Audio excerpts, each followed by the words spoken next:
नमस्कार। उज्यालो रेडियो नेटवर्कको कार्यक्रम श्रुति सम्वेकबाट प्राविधिक साथी संघर्ष विष्टसँगै म अच्युत घिमिरेको स्वागत छ। श्रुति सम्वेकको आजको श्रृङ्खलामा पनि मैले मालिका केसरीको उपन्यास सुवर्णलताको वाचन लिएर आइपुगेको छु। मैले गएको साता यो उपन्यासको चौथो श्रृङ्खला पृष्ठ 104 सम्म ल्याएर रोकेको छु। आज मालिका केसरीको उपन्यास सुवर्णलताको 5औं श्रृङ्खला वाचन गर्दैछु पृष्ठ 105 बाट। म नेपालको सबैभन्दा ठूलो दैनिक पत्रिकामा पत्रकारको रूपमा जागिरे भएको थाहा पाएर मुमा कति खुसी हुनुभयो म त्यसको व्याख्या शब्दमा गर्न सक्दिनँ, किनकि खुसी र दुःखको अनुभूति दुवै भावना हुन्। त्यसपछिको मेरो दैनिकी कार्यालय जाने, विभिन्न विषयवस्तुमा समाचार तयार गर्ने हुन थाल्यो। समाचारको सिलसिलामा नयाँ नयाँ ठाउँमा जानु पर्थ्यो। यसरी नयाँ ठाउँ, नयाँ मान्छेसँगको भेटघाट र कुराकानी अत्यन्त रमाइलो थियो। त्योभन्दा पनि रमाइलो मेरो साथमा हुनुहुन्थ्यो मेरो न्युज कोअर्डिनेटर विक्रम थापा।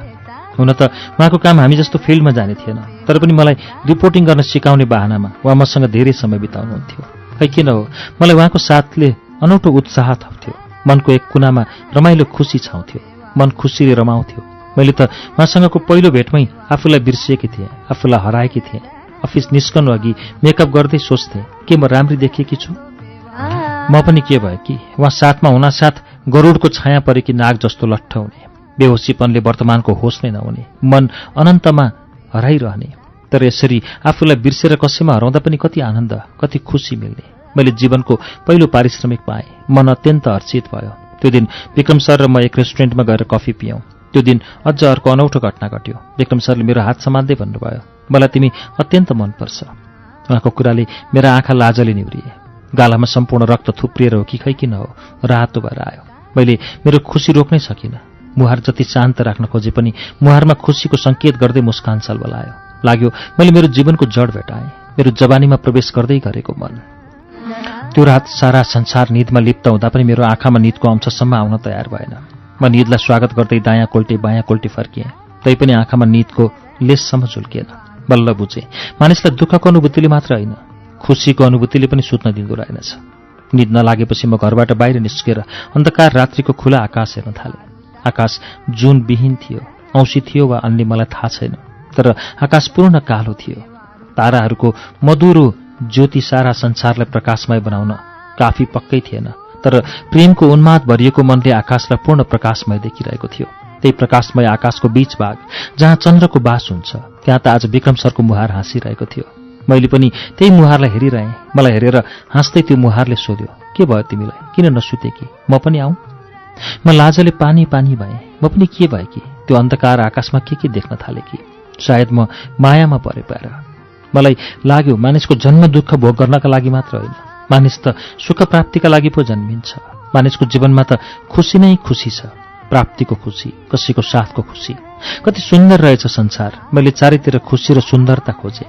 फेरि मनले निश्चय गर्यो, अब म मेरो बुबाको निर्दोषता र न्यायका लागि लड्छु। म त्यो रात खुसी र विद्रोहको अन्तर्द्वन्द्वमा बकिँदै पूरी रात छर्लङ्ग काटेँ। यथार्थको संसार कल्पनाको रङ्गीन संसारभन्दा भिन्न थियो। जीवनको वास्तविकता जसलाई मनले कल्पनै चाहन्न, जसलाई मनले सम्झनै चाहन्न, तर त्यही सम्झनै नचाहेको तथ्य नै जीवन थियो, मेरो वास्तविकता। मेरा बुबा लुटको आरोपमा जेलमा थिए। मुमा र म अर्काको घरमा दासी जस्तै बसेका थियौँ। सोचेँ मैले मुमालाई पाल्न सक्छु, अब मेरो मुमालाई छुट्टै घरमा राख्छु। यति सोचेर मैले गौशाला नजिकै कोठा लिएँ। मुमालाई थाहा नदिई मैले आवश्यक सबै सामान किने। जब सबै तयार भयो मैले मुमालाई खुसी हुँदै भने, मुमा अब हामी नयाँ ठाउँमा बसौँ, यसरी दासी जस्तो अर्काको काम नगरौँ। मैले कोठा खोजेर राखेकी छु। मलाई आशा थियो मेरो कुराले मुमा औधी खुसी हुनुहुन्छ, तर म गलत थिएँ। मुमा न खुसी हुन सक्नुभयो न दुखी नै हुनुभएको म मान्दिनँ। मेरो प्रस्तावले उहाँको आँखामा पनि खुसीका लहरहरू सल्बलाएका थिए। मेरो सफलता र आत्मनिर्भरताको खुसीले उहाँको मुहारमा शान्तिको दीप धपक्क बलेको थियो। तर मुमा ती म्याडमलाई छोडेर मसँग बस्न जानै मान्नु भएन।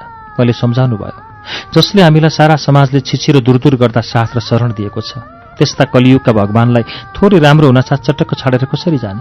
यो त मानव धर्म भएन। उनी एक्लै छन्, उनलाई पनि हाम्रो साथको खाँचो छ। मलाई थाहा छ तिम्रो साथीभाइको बीचमा हाम्रो यो अवस्थाले नराम्रो असर पर्न सक्छ, त्यसैले तिमी त्यहीँ बस, म उहाँसँगै बस्छु। मैले गल्ती महसुस गर्दै भने, म मुमालाई छाडेर कसरी एक्लै बस्छु? हुँदैन, म पनि यहीँ बस्छु हजुरसँगै। बुबा मुमासँगै बुबा मुवाको अवस्था जस्तो छ त्यसरी नै बस्दा लाज लाग्ने छोराछोरी जति नै ठूलो ओहदामा पुगे पनि, जति नै सामाजिक सम्मान पाए पनि ऊ त तुच्छ हुन्छ। उसको प्राप्ति नदीलाई बालुवा दान दिएर प्राप्त गरेको सम्मान बराबर हुन्छ। म हजुरलाई छाड्न सक्दिनँ, हजुरसँगै बस्छु। तर मुमाले मान्दै मान्नु भएन। तिमी महान विचारकी छौ, यो मैले बुझेकी छु छोरी। तर मैले यो पनि बुझेकी छु हाम्रो पारिवारिक स्थिति र वातावरणले तिम्रो पेसालाई असर पर्न सक्छ। त्यसैले तिमी यहाँ बस्छ, त्यहाँ बस्छ, जहाँ भए पनि मेरो माया र आशीर्वाद तिमीमा सधैँ छ। मलाई आज पनि पछुतो लाग्छ। मैले जीवनमा सबैभन्दा ठूलो गल्ती त्यही गरेँ। मैले मुमासँग सोध्दै नसोधी घर सर्ने निर्णय गरेँ। मेरो गल्तीको सजाय आखिर मैले पाएरै छोडेँ। मैले मुमालाई मसँगै जान वा मलाई पनि त्यहीँ बस्न अनुमति मागिरहेँ। तर मैले मुमाको मन बदल्नै सकिनँ। म मेरो आफ्नै कारणले मुमाबाट छुट्टै बस्न बाध्य भएँ। कति पीडामयी कदम थियो त्यो मेरो लागि। पत्रकारिताको धर्मनिर्वाह गर्ने क्रममा मलाई विभिन्न अनुभव हासिल गर्ने मौका मिल्यो। यस क्रममा मैले समाजको वास्तविक चरित्र बुझ्ने मौका पाएँ। यसरी सामाजिक घटना परिघटनाको रिपोर्ट गर्ने क्रममा केही महिना अगाडि मेरो एकजना त्यस्ती महिलासँग भेट भयो, जसलाई मैले सदा साहस र शक्तिको प्रतिमूर्तिको रूपमा लिन्छु। उनले खुलेर समाज र आडम्बरी आफन्तको वास्तविक तस्विर देखाएकी थिइन्। उनी समाजको त्यो ऐना बनिन् जसमा समाजको खोक्रो आडम्बरी तस्विर छरपष्ट देखिएको थियो। मगर थर्की एक महिला जसले पत्रिकामा आफ्नो तस्विर प्रकाशित गर्ने माग गर्दै कबुल गरेकी थिइन्। म एक वेश्या हुँ। म झस्किएँ। समाजमा सबैभन्दा घृणित मानिएको पेशा जुन आमतौरमा सतहमा आएर खुल्न चाहँदैनथे, उनी त्यही लुकेको वास्तविकता छताछुल्ल पार्ने अभियानमा थिइन्। उनको कथा थियो। पश्चिम नेपालमा जन्मिएकी उनको एक भाइ थियो। सानैमा बाबुआमाको मृत्यु भएकाले भाइको जिम्मेवारी पनि उनमा थपिएको थियो। एक त कलिलो उमेर, त्यसमा एक महिला, के गर्न सक्थिन् र? भाइ करिब 7 वर्षको थियो, उनी 13 वर्षकी थिए। शहरको स्वार्थीपन, उनीहरूको बाध्यता, नजानेको केही थियो, न चिनेको कोही थियो। दिन बित्दै गयो। उनले सानो होटलमा भाँडा माझेर 2 जनाको पेट भर्ने भरपूर कोसिस गरिन्। भाइले स्कुल जाने बच्चालाई देखाउँदै भन्थ्यो, दिदी म पनि स्कुल जान्छु। उनी आँसु चुहाउँथिन्। भाइको स्नेहका लागि, आफ्नो जिन्दगीका लागि बाध्य पार्ने समयको यस क्रूर कालचक्रका लागि। जिनतेन पेटमा चारो त परेको थियो, तर त्योभन्दा माथि उनले सोच्नै सक्दिनथिन्। फेरि एक दिन त्यही होटल चाउली बडो मायालु आवाजमा बोलाएर भन्यो, तिमीले आजदेखि भाँडा नमाज, यो अङ्कलसँग जाऊ। उसले यति भनेर 2000 रुपियाँ हातमा हालिदियो। महिना दिन भाँडा माझेको जम्मा 1500 दिने साउले अचानक 2000 दियो। उनी छक्क पर्दै त्यो अपरिचित मानिसका पछि लागिन्। उनीहरू त्यही होटलको कोठामा गए। उनलाई थाहा थिएन त्यहाँ गर्नुपर्ने के थियो। उनी कोठाभित्र छिर्नासाथ त्यो मान्छेले बाघले बाक्लो झम्टिए चाहिँ झम्टियो। उनले आफूलाई सुम्पनु सिवाय के नै पो गर्न सक्थिन् र? उनी लाचार भइन्। उनीमाथि क्विन्टलभन्दा ठूलो शरीर उफ्रिरह्यो। उनले मात्र होटल चाउली दिएको 1000 को 2वटा नोट सम्झिरहे। आदिकालदेखि अस्तित्वमा रहेको पेसाको उनी एकमात्र पात्र बनिन्। अब उनीसँग भाइलाई पढाउने यथेष्ट रकम थियो। उनले भाइलाई सम्भ्रान्तका सन्तान पढ्ने स्कुलमा भर्ना गरिन्। शुल्क महँगो थियो। त्यसको पूर्तिका लागि सुत्नुपर्ने मानिसको संख्या बढ्दै गयो। उनले त्यसलाई स्वीकार गरिन्, तर यो कदापि शारीरिक भोग थिएन। त्यो त भाइको भविष्यका लागि गरिएको त्याग थियो। भाइको उज्जवल भविष्यको रंगीन किरण, जुन किरणको परिकल्पनामा उनी मुस्कुराउन सक्थिन्। उनीसँग शारीरिक आवश्यकता पूर्तिका लागि हजारौं मानिस आए। वकिल, डाक्टर, इन्जिनियर, राजनीतिज्ञ, पुलिस, सरकारी हाकिम, विद्यार्थी सबैको इच्छा पूर्ति गर्दै गए, मात्र त्यही भाइका लागि। उनको पेसाले उनलाई अनौठो अनुभव दिलायो। समाजका 2वटा रूप हुँदा रहेछन्, एउटा देखाउने, अर्को लुकाउने। समाजमा प्रतिष्ठित व्यक्तिहरू जो अन्य समयमा उनीसँग बोल्न पनि हिचकिचाउँथे, उनीहरू त्यो बेला बडो मायालु तवरबाट पेश हुन्थे, बडो प्रेम गर्थे। उनको स्वार्थ त मात्र पैसा थियो। भाइको उज्जवल भविष्यको परिकल्पना थियो। उनलाई थाहा थियो ती पुरुषहरू मनोरञ्जनका लागि मात्र आएका छन्। यिनीहरूको मनोरञ्जनमा पूरापूर साथ दिएको खण्डमा उनले पाउने रकमको मात्रा पनि बढेर जान्थ्यो।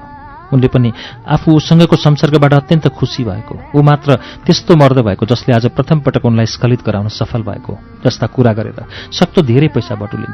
तर यथार्थमा न उनी कहिले यौनको त्यो खेलबाट आनन्द लिन सकिन्, न कहिले स्खलित भइन्। त्यो त मात्र पैसाको लागि थियो। भाइको उज्जवल भविष्यका लागि एउटी दिदीको त्याग थियो। समय बित्दै गयो। बिस्तारै उनको जवानी विलुप्त हुन थाल्यो। जति जति जवानी विलुप्त हुन थाल्यो, उनको कमाईको स्तर पनि कम हुँदै गयो। तर पनि उनी खुसी थिइन्। अबको जीवन सम्मानित दिदी बनेर भाइसँगै खुसी साथ बिताउने छिन्। तर जीवनको वास्तविक पीडा त अब आउँदै थियो।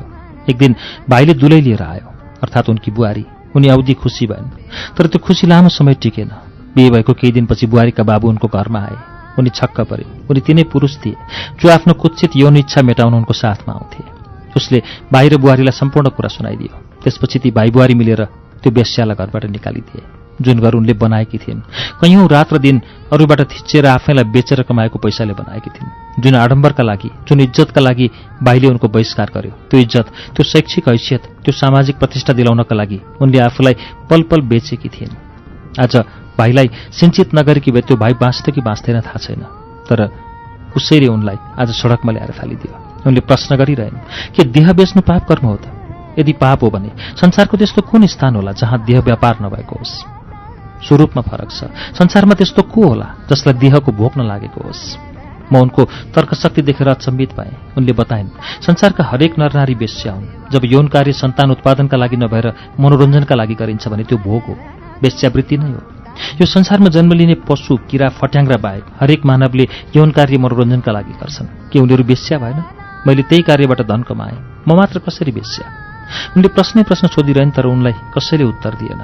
मैले तयार पारेको आलेख उनको फोटोसहित छापियो। त्यसपछि समाजका प्रभुत्व वर्गको चोरीफोरी सुरु भयो। कसैले यसलाई नारीको अपमानको रूपमा लिए, कसैले फोटो प्रकाशित गरेर नारीलाई समाजमा बाँच्नै मुस्किल पार्ने काम भएको ठहर गरे, कसैले समाज बिगार्ने त्यस्ता वेश्यालाई कानून बनाएर फाँसी दिनुपर्ने माग राखे। एउटी नारीवादी संस्थाले मसँग स्पष्टीकरण नै माग्यो। मलाई नारीको मानवाधिकार हरण गरेको, समाजलाई भ्रमित गरेको र नारीको अपमान गरेको आदि इत्यादि आरोप लगाइयो। ती ठूला पद र हैसियत बोकेका व्यक्तिहरूले यो सोचेनन्, एक दिदीले भाइका लागि के त्याग गरिन्? समाजको वास्तविक स्वरूप कस्तो छ? यो सबै कार्य उनको रहरको थियो कि नियति? खै उनको मानव अधिकार, खै त उनको बाँच्न पाउने अधिकार, खै त उनको आत्मसम्मान? यस विषयमा कसैले सोचेनन्, किनकि उनी वेश्या थिएन। समयसँगै झाँगिएको हाम्रो प्रेमको अनुभूति कहिल्यै रोकिएन। त्यो त अझ बृहत, अझ विशाल हुँदै थियो। त्यसका हाँगाहरू पल प्रतिपल वरपर धेरै परसम्म फैलिँदै थिए, अझ बढ्दै थिए। मैले त विक्रम शर्मा नै आफ्नो संसार बुनेकी थिएँ। मेरो खुसीको हरेक अंशमा उहाँलाई नै भेट्न थालेकी थिएँ।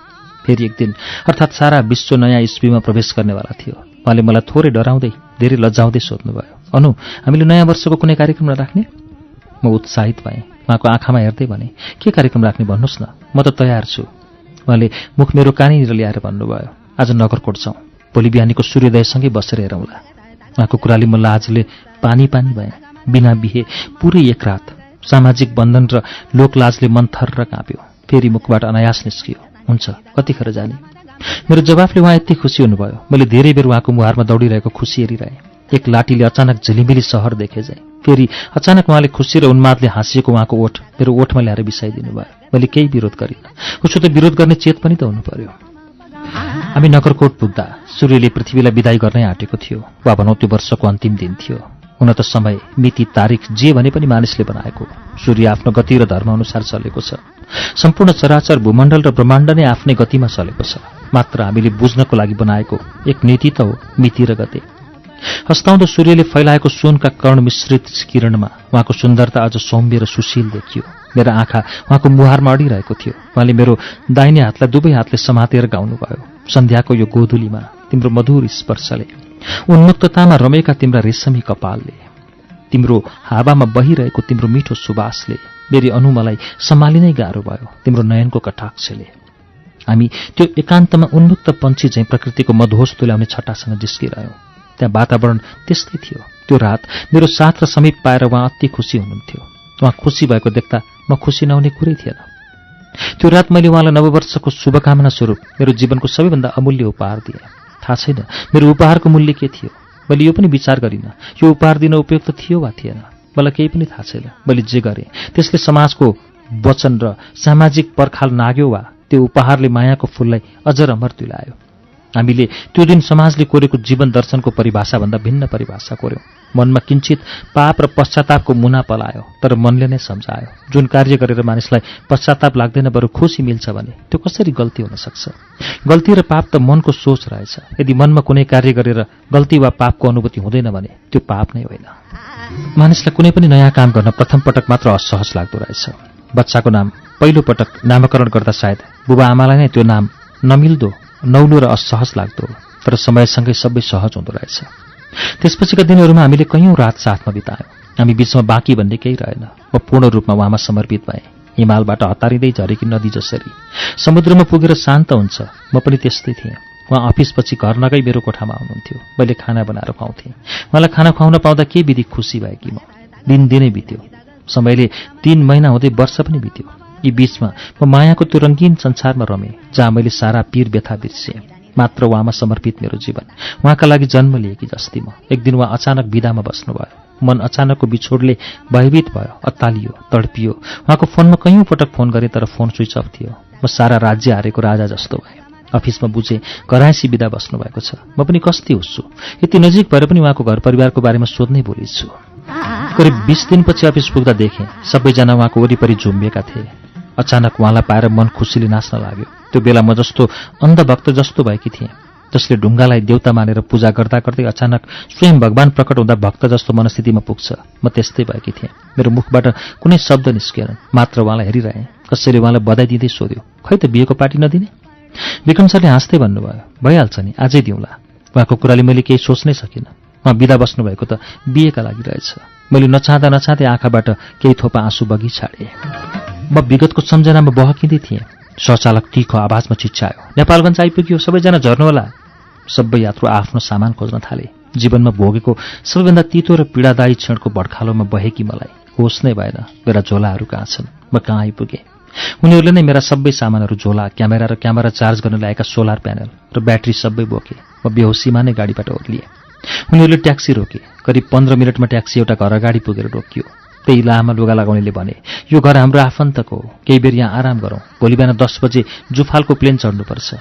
मलाई सानो कोठा देखाउँदै त्यो बौद्ध लामा बडो नम्रताको साथ बोले, केही बेर आराम गर्नुहोस्, हजुरको ज्यान थाक्यो होला।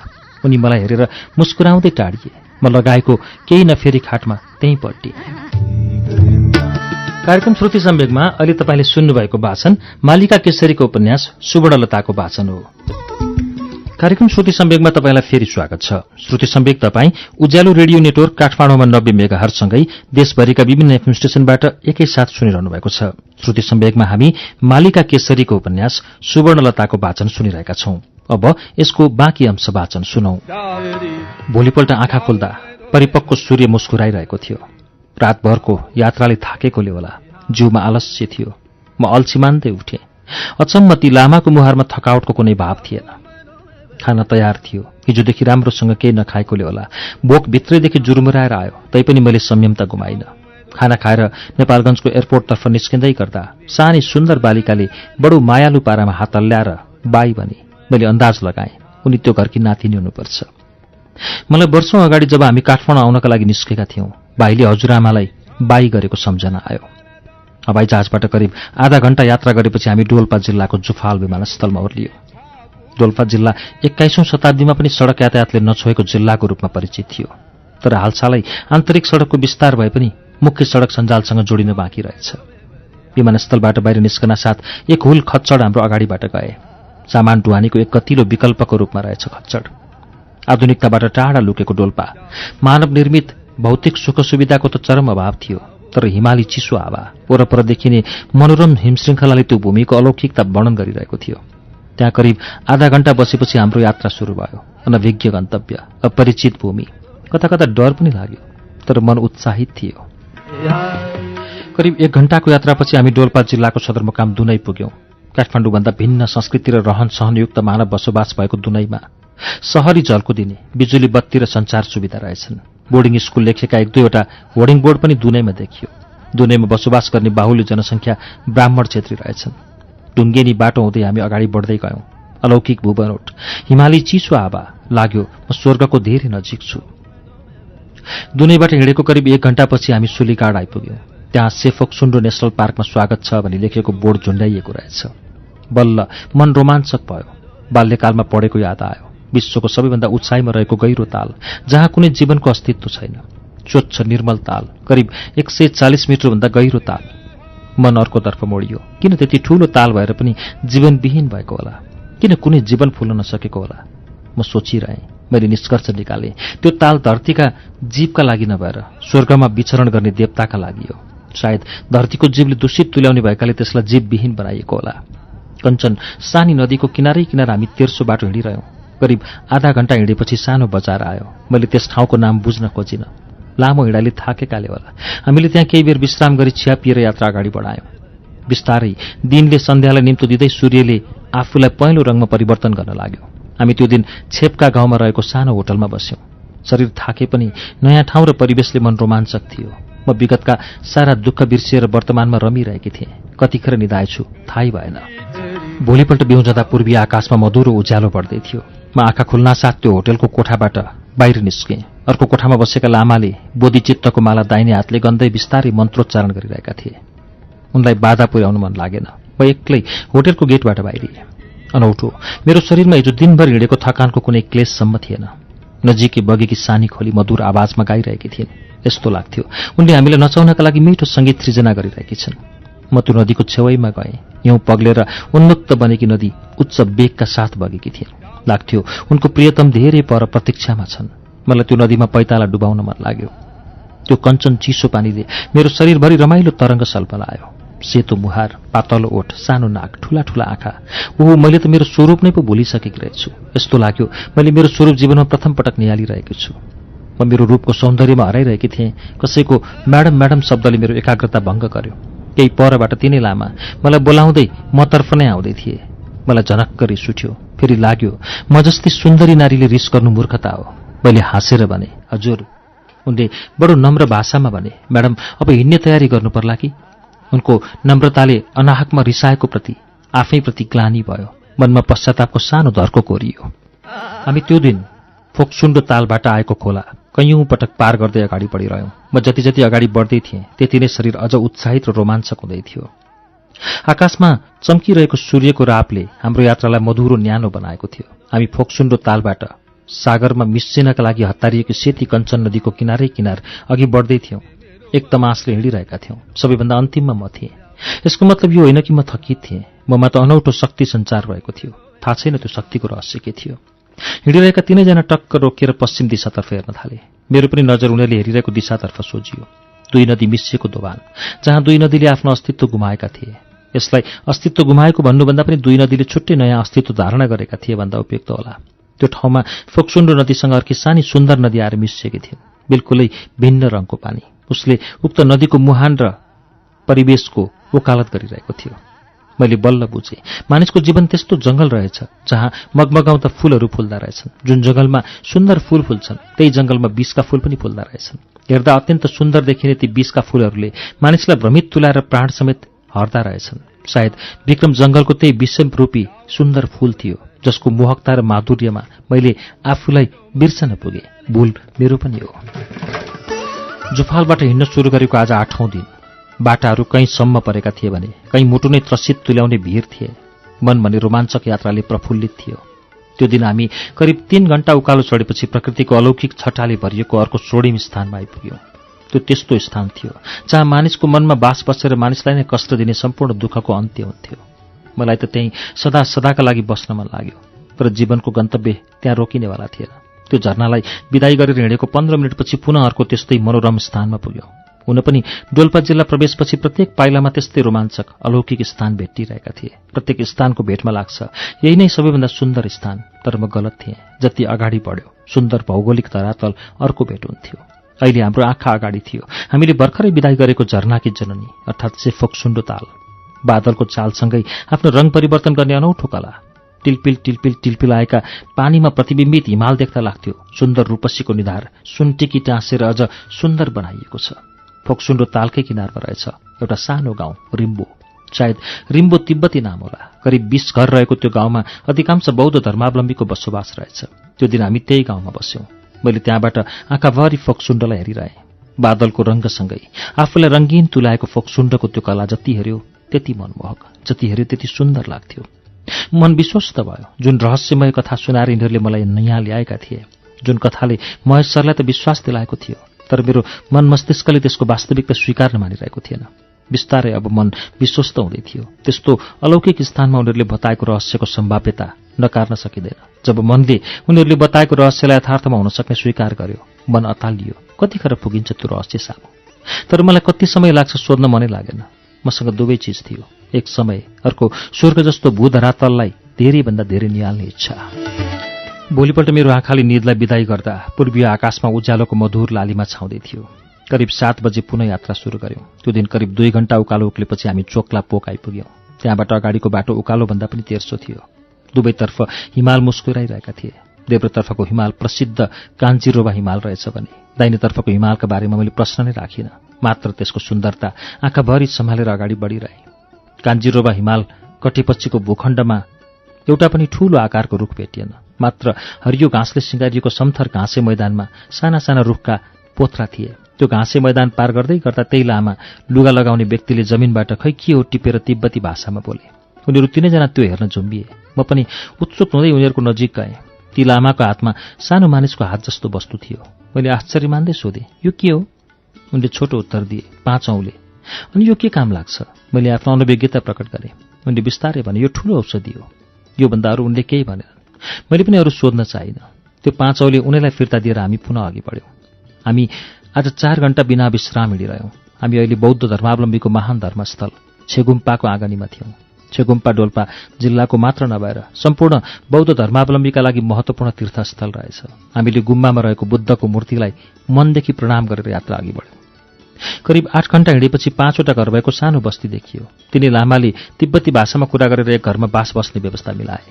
लगातारको हिँडाइले जिउ थकित भएकोले म केही नसोधी सुतिदिएँ। मैले त्यो बास बसेको गाउँको नाम पनि सोध्न बिर्सेछु। भोलिपल्ट अर्थात् यात्रा सुरु गरेको 13औं दिन केही घण्टा हिँडेपछि मनोरम भन्ज्याङ भेटियो। त्यो भन्ज्याङलाई सेला भन्ज्याङ भनिँदो रहेछ। त्यहाँबाट चारैतर्फ मुस्कुराएका हिमाली शिखरहरू, ती शिखरसँग कुहिरो लुकामारी खेलेको दृश्य अत्यन्त मनमोहक थियो। हामी हिँड्दै थियौँ। बाटोमा मानिसको एक समूह देखा पर्यो। उनीहरूलाई देख्नासाथ मसँगै आएका 3 जना खुसी हुँदै तिब्बती भाषामा के कुरा गरेको नि। सबैभन्दा लामो समय कुरा गरेर कुरासँगै हाँसिरहे। अब हामी करिब 10 जनाको समूह बनेर अगाडि बढ्न थाल्यौँ। हामी अबको 15 मिनटमा हाम्रो गाउँ सालदाङ पुग्छौँ। ती मानिसको समूहबाट एकजनाले भन्यो। मन खुसी भयो। अब चाँडै नै लक्ष्यबिन्दुमा पुग्दैछु। तर फेरि तत्कालै मन खिन्न भयो।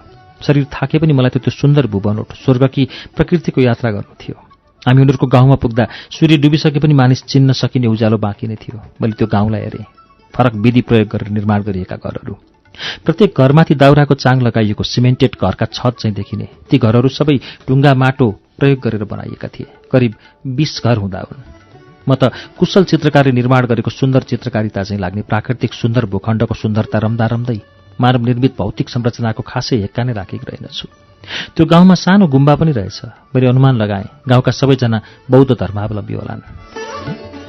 हामी आएको थाहा पाउना साथ गाउँका केटाकेटी युवा युवती बुढाबुढी सबै चुम्बिए। मैले सङ्ख्या त गरिन, करिब 100 वा त्योभन्दा ज्यादा नै थिए होला। सबैमा उत्सुकता थियो। उनीहरूले बडो खुसी साथ मलाई हेरे। मेरो झोला मेरो लुगा सबै हेरे। मलाई साङ्गे लामाको घरमा बस्ने व्यवस्था मिलाएका रहेछन्। जति अनौठो रहस्य बोकेको त्यो स्थान र त्यहाँको वातावरण थियो त्यति नै अनौठो रहस्यले भरिएको छ त्यहाँको सामाजिक चलन। मलाई त्यो हिमाली क्षेत्रको हरेक वस्तु र वातावरण रहस्यमय लाग्न थालेको थियो। त्यहाँको हावा, त्यहाँको मानिस, प्रकृति, ढुङ्गा माटो सबैमा रहस्यमय कथा लुके चाहिँ लाग्थ्यो। यस्तै अनौठो र रहस्यले भरिएको सामाजिक व्यवस्थाको साक्षात्कार साङ्गेका घरमा भयो। साङ्गेका बाबुहरू 2 दाजुभाइ रहेछन्। उनी कान्छो भाइका छोरा रहेछन्, तर आमा भने एउटै। दाजुभाइकी एउटै श्रीमती हुने अनौठो चलन। एक महिलाले धेरै पुरुषको श्रीमती हुनुपर्ने बाध्यता त्यो समाजको संस्कार। साङ्गेका पनि 3 दाजुभाइ रहेछन्। जेठो दाजु व्यापारका लागि बाहिर बस्दा रहेछन्। कान्छो भाइ 12 वर्षको रहेछ। उनीहरूका पनि श्रीमती साझा रहेछन्। सुन्दा पनि अनौठो लाग्ने संस्कार थियो। बहुपति प्रथा, तर महिलाको उच्च दर्जा र स्थान रहने। घरको सम्पूर्ण राखनधरनमा महिलाको पूरा अधिकार रहने। महिलाले नै फलानो दाजु वा भाइको फलानो छोरो वा छोरी भनिदिएको भरमा छोराछोरी स्वीकार गर्ने चलन अनौठो थियो। म निचोडमा पुग्न सकिनँ। बहुपति प्रथा महिलाको लागि सम्मान थियो कि शोषण? मन भने भोलि बिहान हुने महान रहस्यको साक्षात्कार सम्झेर अझ रोमाञ्चक भयो। त्यो रात न्यानो बिस्तारामा मस्त निताएँ। सपनीमा मैले मेरो बाल्यकालको दमिनी चौर देखेँ। त्यहाँको 3वटा रुखमा फूल र फलहरू लटरम्म फलेको देखेँ। हराभरा देखेँ। चारैतिर छरिएको थियो हरियो र सुन्दर रङ। प्रत्येक घरको छत र आँगनमा लहराएका तोरणमा लेखेका बुद्ध मन्त्रहरू साँच्चैकै उनीहरूकै मान्यता अनुसार हावामा लहरिँदै बहँदै टाढा टाढा पुगेका थिए। म उठेर घर बाहिर टहलिँदै थिएँ। दोर्जेकी श्रीमतीले भनिन्, खाना तयार भयो, खाउँ। हामी सबैले खाना खायौँ। मलाई काठमाडौँबाट लिएर आउने 3 जना र केही नयाँ अनुहार गरी जम्मा 12 मानिस भेला भए। उनीहरूले मलाई उक्त स्थानमा लिएर जाने तयारी गर्न थाले जहाँ त्यो रहस्य थियो, जुन रहस्य उजागर गर्न म आएकी थिएँ। हुन त मैले काठमाडौँ छँदा उनीहरूको उक्त रहस्य कथामाथि नै शङ्का गरेकी थिएँ। म त हिमाली क्षेत्रको यात्रा हुने, काठमाडौँको कोलाहल र तनावपूर्ण जीवनबाट केही समयका लागि छुटकारा पाउने आशामा आएकी थिएँ। कति समय लाग्छ पुग्न? मैले हतारिँदै प्रश्न गरेँ। अब 1 घण्टा जति, मलाई काठमाडौँबाट लिएर आउने लामाले उत्तर दिए। के तपाईँहरूले सुनाउनु भएको घटना सत्य नै हो नि? मैले तिनी लामाको मुहारमा हेरेर सोधेँ। उनले खै के सोचेको नि एकपटक मेरो मुहारमा हेरेर बोले, बिल्कुल सत्य हो। कसले पहिला देख्यो त उहाँलाई? मैले अझ कुरा कोट्याएँ। हामी सबै गाउँले मिलेर बाटो खन्दै थियौँ, किनकि त्यहाँको पुरानो बाटो हिँड्न अत्यन्त गाह्रो थियो। तर नाम्दो गाउँसम्म जानका लागि सबैभन्दा छोटो बाटो त्यही थियो। बाटो खन्दै गर्दा ठूलो ढुङ्गो भेटियो।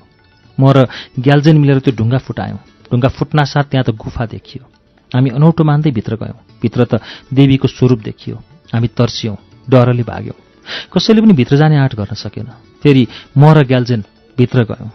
हामीलाई डर लागेको थियो। तैपनि खै कहाँबाट हिम्मत आएको नि। भित्र गएपछि हामीले देख्यौं उहाँ त भगवान पो रहेछ। त्यसपछि हामी डराउन छाडेर उहाँको वरिपरि सुरक्षा दियौं। उसले तिब्बती लवज मिसाउँदै नेपालीमा भने, जुन कथा उनले मलाई काठमाडौँमै सुनाइसकेका थिए। हामी सबैजना उकालो चढ्न थाल्यौं। मनमा छाएको उत्साहले होला मलाई थकाइ महसुस नै भएन। त्यो जंगल बीचमा सानो गोरेटो रहेछ। त्यसका ताजा ढुङ्गा माटो मैले लख काटेँ। त्यो त्यही बाटो हो जो उनीहरूले खनेका थिए। अब भने म पुरै विश्वस्त भएँ। उनीहरूको भनाइमा सत्यता छ। मन अझ व्याकुल भयो। म उनीहरूभन्दा चाँडो हिँड्न थालेँ।